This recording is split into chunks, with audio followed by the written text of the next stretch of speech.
2014 தீர்ப்புல ரொம்ப கிளியரா சொல்லியிருக்கு. அந்த நெல்லித்தோப்புங்கிற பகுதி தர்கா மண்டபம், அந்த தர்காவுக்கு போகக்கூடிய படிக்கட்டுகள், இந்த 3 தான் இஸ்லாமியர்களுக்கு சொந்தம். அந்த தீபத்தூண் வந்து இவங்களோட தான்.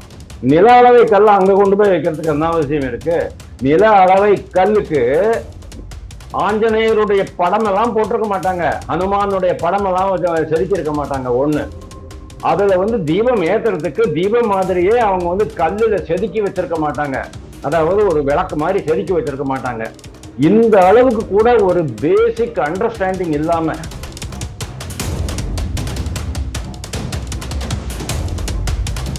அதாவது நீதித்துறைக்கு கண்ணுல மண்ணை தூவுற அளவுக்கு இவங்க வந்துட்டாங்க. 1988 அரசு ஆவணத்துல இருக்கு, இந்த மாதிரி ஒரு தீபக்கல்லுல தீபம் வச்சு வழிபடும் முறை திருப்பரங்குன்றத்துல இருந்தது அப்படிங்கிறது தமிழக அரசு ஆவணத்துல இருக்கு. 1988 1988 யாரு சீஃப் மினிஸ்டரா இருந்தாங்க அப்படின்னு நீங்க பாருங்க. எனக்கு தெரிஞ்ச மாதிரி கருணாநிதினு நினைக்கிறேன். இவங்களுக்கு என்ன தெரியுமா, இஸ்லாமியர்களை தூண்டி விட்டு பாபரி மஸ்ஜித் மாதிரி ஒரு மிகப்பெரிய கலவரம் தமிழ்நாட்டில் வந்துச்சுன்னு சொன்னா, அந்த விஜய், நடிகர் ஜோசப் விஜய் இருக்காரு இல்லையா, அவருக்கு ஒரு நல்ல எஃபெக்டிவ் இது கொடுக்க முடியும், கவுண்டர் கொடுக்க முடியும் அப்படின்ட்டு டிஎம்கே பாக்குது. இந்த கோவில் இந்த 3 பார்ட், நெல்லித்தோப்பு, அந்த படிக்கட்டு, மண்டபம், அந்த மண்டபம் கூட நான் சொல்றேன் உங்களுக்கு, அந்த மண்டபம் கூட அந்த தீபத்தூணுக்காக ஏற்படுத்தப்பட்ட மண்டபம் தான் அது. நீங்க இன்னைக்கு அந்த மசூதிக்குள்ள தர்காக்குள்ள போனீங்கன்னு சொன்னா கோவில் கட்டமைப்பு தான் அது இருக்கும், இஸ்லாமிய கட்டமைப்பு எதுவுமே இருக்காது. கையில தான் அவங்க எல்லாம் ஆயுதமா வச்சுட்டு இருக்கிறாங்க. அவங்களுடைய மனசுல பக்தி இருக்கு. அவங்க கையில வந்து ஒரு சின்ன விளக்குக்கு ஒரு திரி, ஒரு மேட்ச் பாக்ஸ் இருக்கு. இதை வச்சுக்கிட்டு ஒரு மிகப்பெரிய கலவரம் வந்து விடும், அந்த கலவரத்தை நாங்கள் தடுத்து விட்டோம் அப்படின்ட்டு இந்த அரசு சொல்றது மகா கேவலமான ஒரு சமாச்சாரமா நான் பார்க்கிறேன்.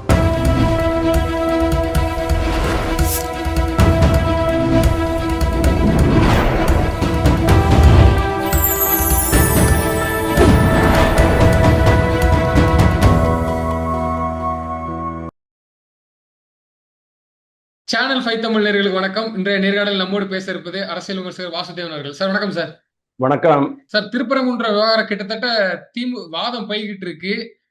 ஒரு பக்கம் பார்லிமெண்ட்லயே கொடுத்து வாதம் போய்கிட்டு இருக்கு, நீதிமன்றத்திலே வந்து வாதம் போய்கிட்டு இருக்கு. சார் கிட்டத்தட்ட திமுகவுக்கு ஆதரவாகவே வர மாதிரி இருக்கு. சார் என்ன சார் நடக்குது? திமுகவுக்கு ஆதரவா வருதா? நீங்க தான் சொல்றீங்க, எனக்கு அப்படியெல்லாம் ஒன்றும் தெரியவே இல்லை. இல்ல, அதாவது இப்போதான் இது சென்னை உயர்நீதிமன்றத்துல வந்து அந்த 2 நீதிபதிகள் அமர்வு இருக்கு இல்லையா, அவங்களுடைய இதில், அதாவது ஜெயச்சந்திரன் அண்ட் ராமகிருஷ்ணன் அவங்களுடைய அமர்வுல இப்ப நடந்துட்டு இருந்தது காலையில. அது ஐ திங்க் முடிஞ்சு போயிடுச்சுன்னு நினைக்கிறேன். இப்போ அவங்க என்ன சொல்றாங்க, அரசு தரப்பு வக்கீல் என்ன சொல்றாரு, இது வந்து ஒரு பொது நல வழக்கு அல்ல அப்படின்னு இருக்கிறாரு. பொது நல வழக்கு இல்ல, ஒரு தனிநபருடைய வழக்கு தான். முதல்ல அங்க தீபத்தூண் இருந்ததா அப்படிங்கறத நம்ம பார்க்கணும், அதை எஸ்டாப்ளிஷ் பண்ணணும். தீபத்தூண்ல ஒண்ணு, தீபத்தூண் இருந்ததான்னு எஸ்டாப்ளிஷ் பண்ணணும். 2வது, தீபத்தூண் மேல தீபம் ஏற்றும் நடைமுறை வழக்கத்தில் இருந்ததா அப்படிங்கிறதையும் செக் பண்ணணும். மனுதாரர் வந்து ராமரவிக்குமார் வந்து எந்த விதமான ஆதாரத்தையும் கொடுக்கவே இல்லை அப்படின்னு அவர் சொல்லியிருக்கிறாரு. இன் அடிஷன் டு தட், நீங்க வந்து அந்த மாதிரி கேள்விகளுக்கு பதில் சொல்லும் போது, நீதிபதிகள் கேள்வி கேட்க ஒரு பதில் சொல்லும் போது சொல்றாரு, அந்த தனி நீதிபதி வந்து ஜி.ஆர். சுவாமிநாதன் அந்த பாபரி மஸ்ஜித் வழக்கை சேர்த்து சொன்னாரு, அது சொல்லியிருக்க கூடாது, அது வந்து ஆட்சியியல் மன்றத்துல அணுகி இருக்கணும் அப்படிங்கிறாரு. அது என்னங்கிறது நம்மளுக்கு புரியல.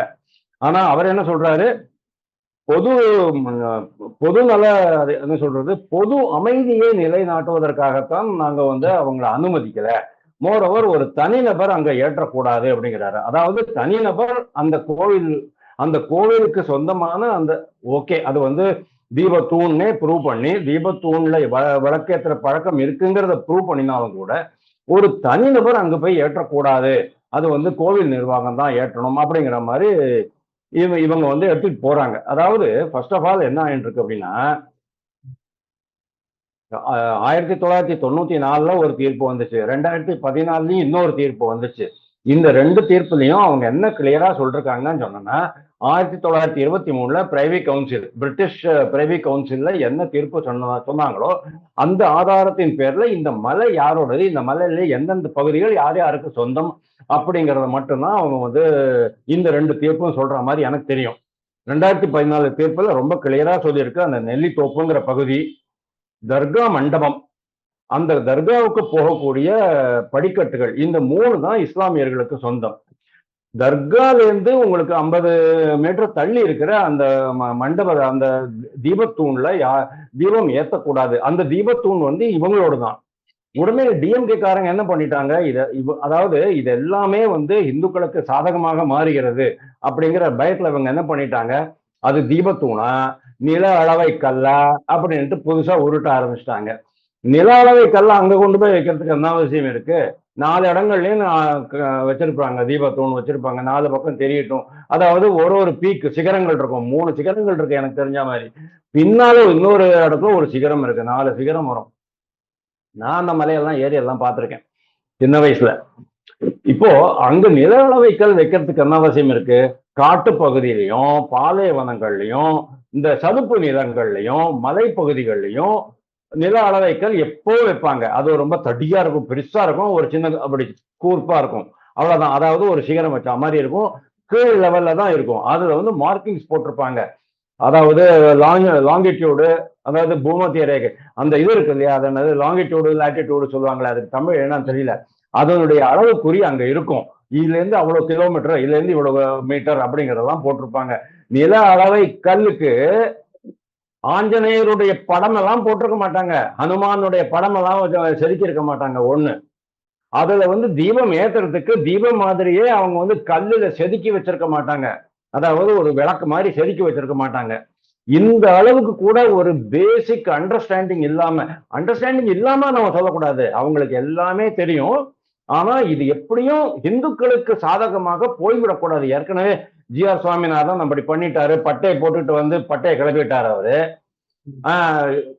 அட்லீஸ்ட் இப்போவாவது நம்ம இந்துக்களுக்கு ஏதாவது பண்ணி அவங்களுடைய உரிமையை பறிக்கணுங்கிற ஒரே எண்ணத்துலதான் டிஎம்கே வந்து இந்த ராமன்கிற வக்கீல் மூலமா இந்த மாதிரி தவறான ஒரு பிரச்சாரத்தை எடுத்துட்டு இருக்கிறாங்க. அதாவது நீதித்துறைக்கு கண்ணுல மண்ணை தூவுற அளவுக்கு இவங்க வந்துட்டாங்க. அதாவது ஜி.ஆர். சுவாமிநாதன் மேல வந்து ஒரு அவதூறு, அவர் பிராமணர் அப்படிங்கிறது, இல்லைன்னா அவர் இந்துங்கிறது, பட்டை விபூதி பட்டை போட்டுட்டு வராருங்கிறது, இந்துக்களுக்கு சார்பாக தீர்ப்பு கொடுக்கிறார் அப்படிங்கிறது. நேற்றுக்கு கூட குருமூர்த்தி ஏதோ ஒரு விஷயத்துல சொன்னாரு, கொங்கு மண்டலத்துல ஏதோ ஒரு கோவில்ல வந்து ராத்திரி பெண்கள் போய் படுத்துக்குவாங்க, அப்புறம் அதை பத்தி ஒரு புஸ்தகம் எழுதின போது அந்த புஸ்தகத்துக்கு தடை விதிக்கவில்லை இந்த ஜி.ஆர். சுவாமிநாதன் அப்படின்ட்டு குருமூர்த்தி ஒரு நேற்றுக்கு ரிப்பப்ளிக் டிவியில பேசும்போது சொன்னாரு. அதனால ஜி.ஆர். சுவாமிநாதனுடைய தீர்ப்புகள் வந்து எல்லாமே நேர்மையாக சட்டப்படிதான் கொடுத்துட்டு இருக்கிறார் அப்படிங்கிறது எனக்கு தெரிஞ்ச மாதிரி. அதே மாதிரி எதிர்த்தரப்பு வக்கீல்கள் கூட அவர்களுடைய பாராட்டுக்கும் ஏற்றவர் அவர். ஏன்னா அவங்களும் சொல்லிருக்காங்க, இவர் நீதி தவறாதவர், நீதி வழுவாதவர், நடுநிலையாக பார்க்கிறார் அப்படிங்கிற மாதிரிதான் அவருக்கு நல்ல பேர் இருக்கு. அந்த மாதிரி இருக்கும்போது அங்க ஒரு அவதூறு வழக்கு அங்க போய்கிட்டு இருக்கு. அது வந்து 17ஆம் தேதி அவங்க எல்லாம் 3 பேரும், அந்த 2 பேரும் வீடியோ கான்பரன்ஸ்ல வருவாங்க. பட் இந்த மெயின் டைம் இந்த மேட்டர் நேஷனல் லெவல் மாறின உடனே இப்போ தமிழ்நாடு அரசுக்கு இப்போ திருப்பி போக முடியாது, அதாவது பேக் அவுட் பண்ண முடியாது. பேக் அவுட் பண்ணாங்கன்னு சொன்னா வந்து அது ரொம்ப அவமானமா போயிடும். அதனால இவங்க என்ன பண்றாங்க, எப்படியாவது இஸ்லாமியர்களை தூண்டிவிட்டு, அப்படித்தானே உங்களுக்கு இந்த தர்கா நிர்வாகக்காரங்களுக்கும் அவங்கள தூண்டி விட்டு அவங்களும் போயிட்டு ஒரு மனு போட்டிருக்காங்க, தர்காக்கு பக்கத்துல விளக்கேற்றக்கூடாது, அவ்வளவுதான் அவங்க சொல்லிருக்காங்க. தீபத்தூண்ல ஏத்துறதுக்கு அவங்களுக்கு எந்த ப்ராப்ளமும் கிடையாது, ரொம்ப வருஷமா ஏத்துக்கிட்டு தான் இருந்தாங்க. இன்னைக்கு வரைக்கும் லோக்கல் இஸ்லாமியர்கள் யாருமே இதுக்குள்ள வரவே இல்லை அப்படிங்கிறதுதான் உண்மை. அப்படி இருக்கும்போது இவங்க இஸ்லாம் இன்னொரு ஒரே ஒரு கம்பேரிசன் சொல்றேன் சார். அயோத்தியால பாபரி மஸ்ஜித், ராம் ஜென்ம பூமி கோவில் பத்தி ஜி.ஆர். சுவாமிநாதன் அவருடைய குறிப்பு போட்டிருந்தார் அப்படின்னு சொல்றாங்க. நான் சொல்றேன், பாபரி மஸ்ஜித் அதுலயும் இதே மாதிரிதான் வந்து கபில் சிபலுடைய வாதங்கள் இருந்தது. அங்க கோவிலே இருக்கல, அங்க வழிபாடே இருக்கல. அதுக்கப்புறமா அந்த கோவிலுக்கு அந்த தர்கா கட்டின இடத்துல அந்த தர்கா எல்லாம் இடிச்சுட்டாங்க இல்லையா, இடிச்சதுக்கு பிறகு அந்த மேல வந்து பில்லர்ஸ், அந்த பில்லர்ல எல்லாமே வந்து ஹிந்துனுடைய இறை சின்னங்கள். அந்த பில்லர் எவ்வளவு கீழே போயிட்டு இருக்குங்கிறதையும் பார்த்திருக்காங்க. அதுக்கு கீழே ஒரு மண்டபம் இருக்கு, அதுக்கு கீழேயும் அந்த பில்லர் போயிருக்கு, 36 அடி வரைக்கும் கீழே போயிருக்கு. அந்த கல் எங்கிருந்து கொண்டு வரப்பட்டது அப்படின்னு கேட்டதுக்கு பிபி லால் அப்படிங்கிறவரும் கே முகமது கேரளாக்காரர், அவங்க 2 பேரும் தேரி ஃபாரஸ்ட்ல போயிட்டு அந்த கல்லை எடுத்துட்டு வந்து காமிச்சாங்க, இதான் அந்த கல் அப்படின்னுட்டு. அந்த அளவுக்கு அவங்க ஆதாரம் கொடுக்குறாங்க.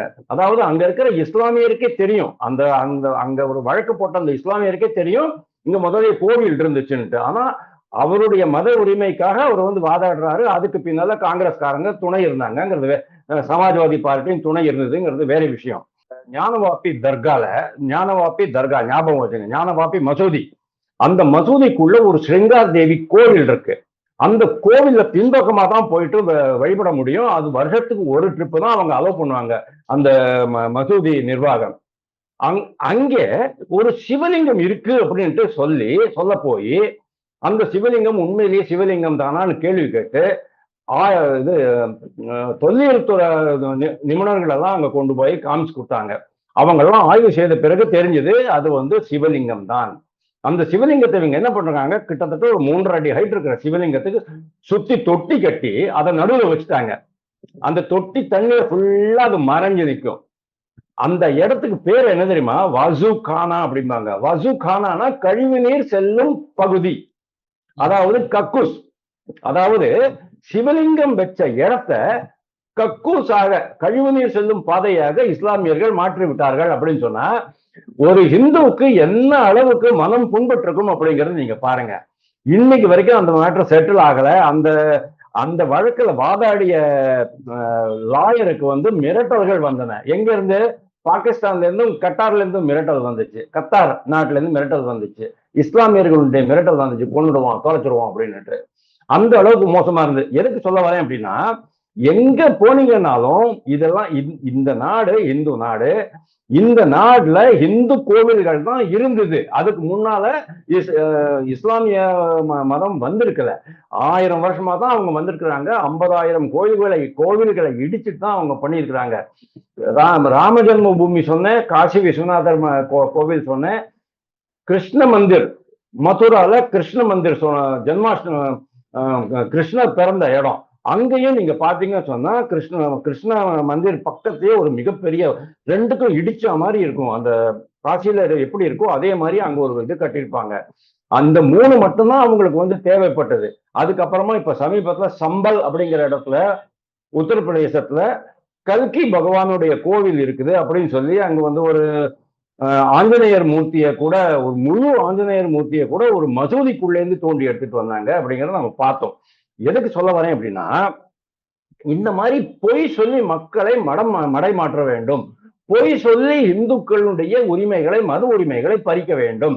அரசியல் நிர்ணய சட்டம் 25ல என்ன சொல்லியிருக்கு, யாரு வேணாலும் ஒரு குடிமகனாக இருந்தால் அவருக்கு எந்த மதத்தின் மீது நம்பிக்கை இருக்கிறதோ அந்த மதத்தை நீங்கள் பின்பற்றிக் கொள்ளலாம் அப்படின்னு சொல்லிருக்கிறாங்க. மத வழிபாடு அப்படிங்கிறது ஒரு உரிமை. அது எஸ்பெஷலி கார்த்திகை மாசத்துல தீபம் ஏற்றுவது எங்களுடைய மத உரிமை. கார்த்திகை மாசத்துல எல்லாரும் வீட்டுல முன்னால விளக்கு வைப்பாங்க சாயங்காலம். மார்கழி மாசம் எப்போ வைப்பாங்க தெரியுமா, வீட்டுக்கு முன்னால காலையில விளக்கு வைப்பாங்க மார்கழி மாசம். இது ஒரு வழிபாட்டு முறை.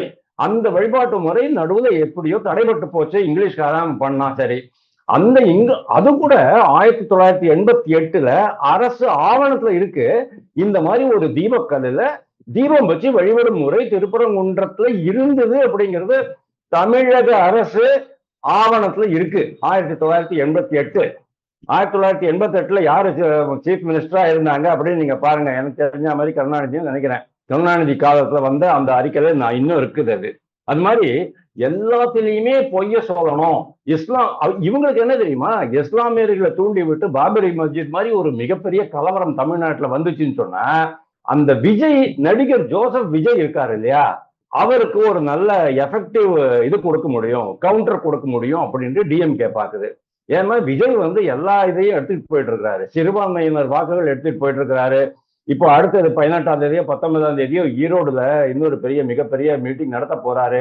பாண்டிச்சேரியில் நடத்தி முடிச்சுட்டாரு. போன இடத்துல எல்லாம் டிஎம்கே மட்டும்தான் அவர் தாக்கிக்கிட்டு இருக்கிறாரு, பாஜகவையும் அதிமுகவையும் தாக்கல. அதனால டிஎம்கே உண்மையிலேயே ஆடி போச்சு. சிறுபான்மையினர் வாக்குகள் எப்படியாவது தக்க வச்சுக்கணும் அப்படின்னு அவங்க பாக்குறாங்க. இதனால எப்படியாவது பொய் சொல்லியாவது இஸ்லாமியர்களை தூண்டி விட்டாவது ஒரு தமிழ்நாடு அளவுல ஒரு மிகப்பெரிய மத கலவரம் வருமா அப்படின்னு அவங்க பாக்குறாங்க. டிஎம்கே இது வந்துச்சுன்னு சொன்னா இந்த மாதிரி மதவாத சக்திகள் எல்லாம் துளிர் விட்டுடும் அப்படின்னு நாங்க முதலே சொல்லியிருக்கோம். 1998 எல்கே அத்வானி வரும்போது அவரை கொல்றதுக்காக திட்டமிட்ட சதிதான் அந்த கோயம்புத்தூர் குண்டு வெடிப்பு. 58 பேர் செத்து போனாங்க. அந்த பாஷா செத்து போன போது அவருடைய இறுதி ஊர்வலத்துக்கு நம்ம திருமாவளவன் மாதிரி ஆளுங்கள்லாம் போயிட்டு, சீமான் மாதிரி ஆளுங்கள்லாம் போயிட்டு கை கட்டி வாய் பொத்தி கும்பிட்டு நமஸ்காரம் பண்ணி அசிங்கமா நடந்துக்கிட்டாங்க. ஒரு தீவிரவாதிக்கு இவ்வளவு மரியாதை நீங்க கொடுக்குறீங்களே, இந்து சமுதாயத்தினுடைய வழிபாட்டு உரிமை பறிக்கப்படுகிறது, மத உரிமை பறிக்கப்படுகிறதுன்னா நீங்க எல்லாம் எங்க போறீங்க அப்படின்னு நான் கேட்கிறேன். இது அப்பட்டமான சிறுபான்மை அரசியலா இல்லையா அப்படிங்கிறது என்னுடைய கேள்வி. நிச்சயமா சார். அதே நேரத்துல இந்த தீர்ப்பானது எப்படி வரும்னு நினைக்கிறீங்க? யாருக்கு? ஒருவேளை தமிழக அரசுக்கு சாதகமா வருமா, இல்ல உண்மையிலேயே தீபம் ஏற்றப்படக்கூடிய இந்துக்களுக்கு சாதகமா வருமா? இன்னைக்கு அதாவது இப்போ இருக்கிற ஆதாரங்கள்லாம் நீங்க வச்சு பாத்தீங்கன்னு சொன்னா, பாப்ரி மஸ்ஜித்ல என்ன மாதிரி கிட்டத்தட்ட 500 வருஷ போராட்டம் அது. அந்த அளவுக்கெல்லாம் இது போகாது. 500 வருஷ போராட்டத்திற்கு அப்புறமா சயின்டிபிக் முறையில, அதாவது மிகவும் விஞ்ஞான முறையில அவங்க இதெல்லாம் கணக்கிட்டு கார்பன் டேட்டிங் எல்லாம் பண்ணி, அதுக்கப்புறமா அந்த இஸ்லாமியர்களுடைய பட்டயம் ஒண்ணு இருந்தது. அதாவது இங்க இருக்கிற கோவிலை இடிச்சு நாங்க இதை கட்டியிருக்கோம், மசூதி கட்டியிருக்கோம். அவுரங்கசீப் அது என்னது பாபருடைய இதெல்லாம் இருந்தது. அந்த அந்த மொஹரா சொல்லுவாங்கல்ல, முத்திரை, ராஜ முத்திரை, அதெல்லாம் அதுல இருந்திருக்கு. அதெல்லாம் பார்த்ததுக்கு அப்புறம் அவங்க டிக்ளேர் பண்றாங்க. அதே மாதிரி இன்னைக்கு காசி விஸ்வநாதர் ஆலயத்துல அந்த ஸ்ருங்கார் தேவி அப்படிங்கிறது ஒரு இந்து வழிபாட்டு ஸ்தலம். அதையும் இவங்க ஆக்கிரமிச்சிருக்கிறாங்க அப்படிங்கிறது நாளைக்கு, அதாவது இன்னும் ஒரு 1 or 2 yearsக்குள்ள அந்த கேஸ் முடிஞ்சு போயிடும். கிருஷ்ண ஜென்ம பூமி மதுராலையும் பிருந்தாவன்லையும் அதே தான் ஆக போகுது. அதே தான் இங்கேயும் ஆகும். ஏன்னா இந்த கோவில் இந்த 3 பார்ட், நெல்லித்தோப்பு, அந்த படிக்கட்டு, மண்டபம், அந்த மண்டபம் கூட நான் சொல்றேன் உங்களுக்கு, அந்த மண்டபம் கூட அந்த தீபத்தூணுக்காக ஏற்படுத்தப்பட்ட மண்டபம் தான் அது. நீங்க இன்னைக்கு அந்த மசூதிக்குள்ள அந்த தர்காக்குள்ள போனீங்கன்னு சொன்னா கோவில் கட்டமைப்பு தான் அதுல இருக்கும். இஸ்லாமிய கட்டமைப்பு எதுவுமே இருக்காது. நீங்க என்ன நினைக்கிறீங்க? அதுக்கப்புறமா இஸ்லாமியர்கள் வந்த பிறகு அங்க போயிட்டு கல்லெல்லாம் உடைச்சு செதுக்கி மண்டபம் கட்டினாங்க. அப்படி கிடையாது. அந்த மண்டபம் அங்கேயே இருந்திருக்கு. அவங்க அதை ஆக்குபை பண்ணிக்கிட்டாங்க. ஆனா இன்னைக்கு வரைக்கும் அந்த மண்டபம் எங்களுக்கு வேணும்னு சொல்லிட்டு இவங்க சொல்லல. பாபரி மஸ்ஜித் இடம் எங்களுக்கு வேணும்னு அவங்க சொன்னதுக்கு காரணம், அது ராமர் பிறந்த இடம் அப்படிங்கிறதுனால. நார்த் இந்தியாலாம் எல்லாரையும் பார்க்கும்போது காலையில ராம் ராம் தான் சொல்லுவாங்க, வணக்கம் அப்படின்னு தமிழ்லையோ இல்லைன்னா நமஸ்தே அப்படிலாம் சொல்ல மாட்டாங்க, ராம் ராம் தான் சொல்லுவாங்க. ராம் ராம் அப்படிங்கிறது ஒரு மத உணர்வு. மத உணர்வுங்கிறதோட மனித உணர்வா அவங்க பாக்குறாங்க. அதனால அது தேவைப்பட்டது அவங்களுக்கு. கிருஷ்ண ஜென்ம பூமியிலையும் அதே தான், கிருஷ்ணர் பிறந்த இடம் அப்படிங்கிறதுனால, அந்த சிறைச்சாலையெல்லாம் இருந்த இடம் அப்படிங்கிறதுனால அந்த இடம் எங்களுக்கு வேணும்ட்டு இப்ப சொல்லிட்டு இருக்கிறாங்க. இப்போ இல்ல, கிட்டத்தட்ட 60-70 வருஷமா சொல்லிட்டு இருக்கிறாங்க. இங்க அதெல்லாம் ஒண்ணும் கிடையாது. ஒரு மண்டபம் தானே, வச்சுக்குங்கன்னு சொல்லியாச்சு. இஸ்லாமியர்களுக்கு எந்த பிரச்சனையும் கிடையாது. நீங்க போயிட்டு 4 பேர் 10 பேர் 100 பேர் அங்க போயிட்டு தீபம் ஏத்துறாங்க, முருகனுக்கு அரோகரா அப்படின்னு சொல்றாங்க, வெற்றிவேல் முருகனுக்கு அரோகரான்னு 10 ட்ரிப்பு கத்திவிட்டு கீழே இறங்கி போறாங்க. கையில என்ன அவங்க எல்லாம் ஆயுதமா வச்சுட்டு இருக்கிறாங்க. அவங்களுடைய மனசுல பக்தி இருக்கு. அவங்க கையில ஒரு சின்ன விளக்குக்கு ஒரு திரி, ஒரு மேட்ச் பாக்ஸ் இருக்கு. இதை வச்சுக்கிட்டு ஒரு மிகப்பெரிய கலவரம் விடும், அந்த கலவரத்தை நாங்கள் தடுத்து விட்டோம் அப்படின்ட்டு இந்த அரசு சொல்றது மகா கேவலமான ஒரு சமாச்சாரமா நான் பாக்குறேன். நிச்சயமா சார். தொடர்ந்து தங்களது கருத்துக்களை பகிர்ந்தமைக்கு நன்றி. தேங்க்யூ.